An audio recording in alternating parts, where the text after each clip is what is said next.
శ్రీమాత్రే నమః. ప్రేక్షక మిత్రులందరికీ కూడాను శుభాకాంక్షలు. మార్చి నెల గోచార గ్రహస్థితులన్నీ కూడా మనం తెలుసుకోవాలనుకోబోతున్నాం. ఈ 12 రాసులకి ఎలా ఉండబోతున్నాయి, ప్రతి ఒక్కరికి కూడాను మేము తయారు చేసినటువంటి యొక్క ప్రిడిక్షన్ ఏదైతే మేము ఉన్నామో అందరూ బాగుండాలని అన్ని వర్గాల వాళ్ళని దృష్టిలో పెట్టుకొని గోచార గ్రహస్థితి ప్రకారంగా ప్రిడిక్షన్స్ అనేది ఇవ్వడం జరుగుతుంది. ఈ జాతకం అనేది మీ యొక్క వ్యక్తిగత జీవితానికి ఒక 40% మాత్రమే వర్తిస్తుంది. అదేంటి గురుగారు ఇలా అంటున్నారంటే, మీ యొక్క పుట్టిన సమయం, మీ పుట్టిన date of birth, time of birth ప్రకారం మీ లగ్నాన్ని బట్టి టోటల్ జాతకాన్ని మీరు తెలుసుకోవచ్చు. ఇది వచ్చి గోచారంగా చెప్తున్నాం కాబట్టి. సరే, ఈ గ్రహస్థితులంతా కూడా ప్రతి ఒక్కరికి కూడా కొన్ని ఆశలు, నాకు ఉద్యోగం వస్తుందా, నాకు వ్యాపారం బాగుంటుందా, నాకు పెళ్లి జరుగుతుందా, ఇవన్నీ కూడా ఉన్నాయి కదా. చాలా క్వశ్చన్స్ అన్నీ ఉంటాయి. వాటన్నిటికీ కూడాను ఇదొక రిలీఫ్గా ఉంటుంది అని చెప్పగలుగుతున్నాను. తర్వాత మీ యొక్క జాతకం తెలుసుకోవాలనుకుంటున్న వాళ్ళు చాలామంది మమ్మల్ని సంప్రదిస్తున్నారు చూస్తారా. ఓన్లీ వాట్సాప్ చేయండి, కాల్ చేయకండి దయచేసి. వాట్సాప్ చూసిన తర్వాత మా అడ్మిన్ మీకు రిప్లై ఇస్తారు, అదొకటి. తర్వాత 21 సంవత్సరాల లోపు ఉన్న పిల్లలు దయచేసి జాతకం గురించి తెలుసుకోకండి. మీరు చదవండి, చదివి అభివృద్ధిలోకి రండి. 61 సంవత్సరాలు షష్ఠి పూర్తి అయిన తర్వాత ఉన్నవాళ్ళు మీరు అన్నింటినీ జీవితంలో చూసారు కాబట్టి మీకు జాతకం అక్కర్లేదండి. మీరు భగవంతుని ఆశీర్వాదం పొందిన వాళ్ళు. అండ్ అడిగేవాళ్ళు ఇల్లీగల్ క్వశ్చన్స్ ఏది అడగకూడదు. మీ ఫినాన్షియల్ అప్పులు బాగా అయిపోయిందండి అని అంతా కూడా అలాంటివి అడగకండి. మీ జీవితంలో ఎదగడానికి వృత్తి వ్యాపారం గురించి అడగండి, అదొకటి.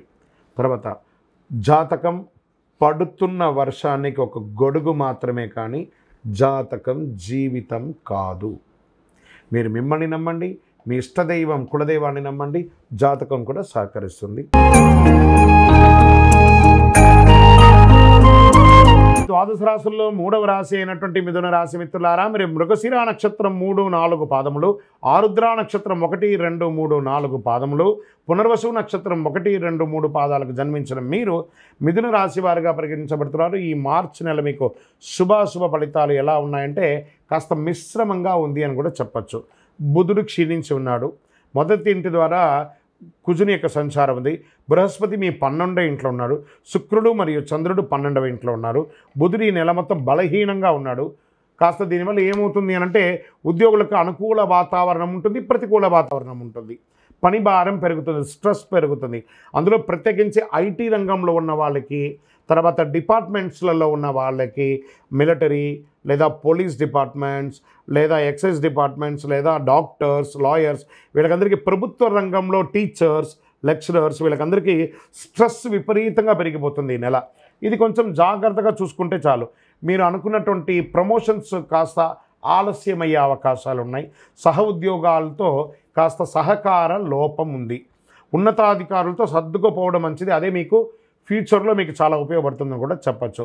కార్యాలయానికి వెళ్ళే మహిళలు ఉంటారు చూసారా, వాళ్ళకు కూడా పనిభారం పెరిగి చాలా స్ట్రెస్ అందుతున్నారు. రిలాక్స్గా ఉండండి, అది పెద్ద విషయం ఏం కాదు, సర్దుకుపోతుంది అన్నీ కూడాను. వృత్తి వ్యాపారంలో లాభపరంగా దూసుకుపోతారు. మీ వ్యాపారంలో ఎంత పెద్ద ఇబ్బంది అయినా మీరు తీసుకొని ముందుకెళ్తారు. పోటీదారులు కూడా మీకు సమాజంలో అలాగే ఉంటారు, అది కూడా పెట్టుకోవాలి. ఆభరణాలు, నూతన ఆభరణాలు, బట్టలు మరియు కాస్మెటిక్స్ ఉత్పత్తుల పరిశ్రమలు గణనీయమైనటువంటి వృద్ధి పొందుతారు. ఈ యొక్క ఆభరణాలు, బట్టలు వాళ్ళకి అందరికీ, టెక్స్టైల్స్ వారికి చాలా బాగుందని చెప్పచ్చు.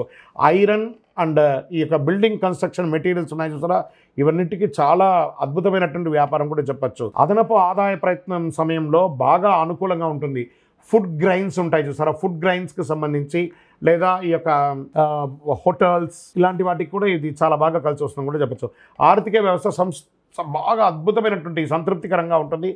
శత్రువులే మిత్రులు అవుతారు. మీకు చేపట్టిన పనుల్లో ఘన విజయాలు సాధిస్తారు. ఇష్టమైన బంధువుల శుభకార్యాల ఆహ్వానాలు అందుతాయి. సమాజంలో ముఖ్యమైనటువంటి గొప్ప వాళ్ళతో పరిచయాలు పెరిగి వారి ద్వారా కూడా మీకు వ్యాపారంలోనూ ఉద్యోగంలోనూ లబ్ధి పొందే అవకాశాలు ఉన్నాయి. భాగస్వామ్యాల మధ్య అపార్థాలు తగ్గుతాయి. పార్ట్నర్షిప్ ఉంటారు కదా, అది కూడా తగ్గుతాయి. ప్రముఖులతో కలిసి బిజినెస్ చేసే అవకాశాలు ఉన్నాయి. వాహన యోగం, అది మీ యొక్క సొంత వాహనంగా ఉండొచ్చు లేదా వ్యాపారానికి ఉపయోగించే వాహనంగా ఉండొచ్చు. ఇవన్నీ కూడా వాహనం కొనే అవకాశాలు ఉన్నాయి. ఇంకా లవ్ అఫైర్స్లో ఉన్న వాళ్ళకి, ప్రేమ వ్యవహారం అంటే సరే ప్రేమికులకి ఇదొక మంచి సమయం అని కూడా చెప్పచ్చు. నిరుద్యోగులకి కాస్త వెయిట్ చేయండి. మార్చి ఎండ్ తర్వాత ఏప్రిల్లో మంచి ఆఫర్లు వచ్చే అవకాశాలు ఉన్నాయి. పెళ్లి ప్రయత్నాలు కూడా చాలా అవకాశాలు ఉన్నాయి. శుభకార్యాల మీద ఎక్కువ ఖర్చు పెట్టే అవకాశాలు, మీ ఇంట్లో గృహప్రవేశం, వివాహం, ఉపనయనం, భూమి పూజ, భూమి కొనడం ఇలాంటి, లేదా ఎలక్ట్రానిక్స్ మీ ఇంటికి వస్తువులు పరికరాలను కొనడం ఇలాంటివి కూడా ఖర్చు ఎక్కువ అయ్యే అవకాశాలు ఉన్నాయి. విద్యార్థులకి మంచి ఉత్తమ ఫలితాలు సాధిస్తారు. ఉన్నత విద్య కోసం విదేశాలకి వెళ్ళాలనుకున్న వాళ్ళకి ఇది. విదేశాలకు వెళ్ళాలనుకున్నటువంటి చదువు అయ్యి వాళ్ళకి H1B వీసాలో బ్లాక్స్ అయిన వాళ్ళందరికీ కూడా క్లియర్ అయ్యి మార్చి తర్వాత అందరూ మంచి స్థితికి వెళ్ళే అవకాశాలు ఉన్నాయి. మాస ద్వితీయంలో కాస్త కోపం తగ్గించుకోండి, వివాదాలకి దూరంగా ఉండండి. మీ ఆరోగ్య సమస్యలకు దారితీస్తున్నాయి. మీ ఆరోగ్యాన్ని నిర్లక్ష్యం మాత్రం చేయకండి. ఏ విధమైనటువంటి నిర్లక్ష్యం చేసినా మీ శరీరంలో ఏదో ఒక భాగంలో శస్త్రచికిత్స అవకాశాలు అనేది అందరికీ కాదు, కొందరికి. జాగ్రత్త. ఎవరు ఇబ్బంది పడతారో వాళ్ళందరూ కూడా మీ పరిసర ప్రాంతాల్లో ఉన్నటువంటి డాక్టర్స్ని జనరల్ సంప్రదించి ఒక మాస్టర్ జనరల్ చెకప్ చేసుకోవడం మంచిది. నూతన పరిశ్రమలు పెట్టాలి అనుకున్న వాళ్ళకి మంచి సమయం చెప్పచ్చు. కళాకారులకి మంచి యోగం. షేర్ మార్కెట్ 60-40గా ఉంది. వ్యవసాయదారులకి చాలా బాగుందని చెప్పచ్చు. మీడియా రంగం వారికి ఇది ఒక అద్భుతమైనటువంటి సమయం. రాజకీయ నాయకులకి చాలా అద్భుతం అని చెప్పచ్చు. పాజిటివ్ డేస్ 1వ తారీఖున 4, 8, 11, 14 ఇవన్నీ కూడా మంచి రోజులు చెప్పచ్చు. చంద్రాష్టమం మార్చి 24, 3, 2025 10:25 ఉదయం నుండి 26, 3, 2025 3:14 మధ్యాహ్నం వరకు చంద్రాష్టమం ఉంటుంది. కాబట్టి ఈ 2.5 రోజులు వాహనం నడిపేటప్పుడు, సంతకం పెట్టేటప్పుడు, ఇతరులతో మాట్లాడేటప్పుడు చాలా జాగ్రత్తగా ఉండండి. మీ లక్కీ నెంబర్స్ 5 and 7 అని చెప్పచ్చు. ఈ నెల పరిహారం ఏం చేయాలి? ఆరోగ్యం కోసం మనం ఏం ప్రార్థన చేయాలంటే సూర్య నమస్కారం చేద్దాం, ఆదిత్య హృదయం పారాయణం చేద్దాం, అద్భుతంగా ఉంటుంది. శుక్రవారాల్లో ఈ పాము పుట్ట ఉంటే పాము దగ్గరికి లేదా సుబ్రహ్మణ్య స్వామి దగ్గరికి పోయి పాలాభిషేకమైన చేయండి. చండీ సప్తసతి పారాయణం చేయండి. ఇంకనూ అతి శక్తివంతమైనటువంటి ఆరోగ్యానికి, ఐశ్వర్యానికి, అన్నిటికీ చిహ్నమైనటువంటి ఈ అతి శక్తివంతమైనటువంటి కరుంగాలి మాలను ఎంతవరకు అవకాశం ఉంటే అంతవరకు ధరించండి. చాలా విశేషమైనటువంటి ఫలితాలను పొందుతారు.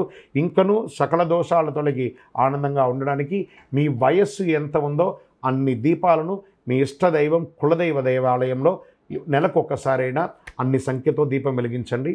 విజయోస్తు.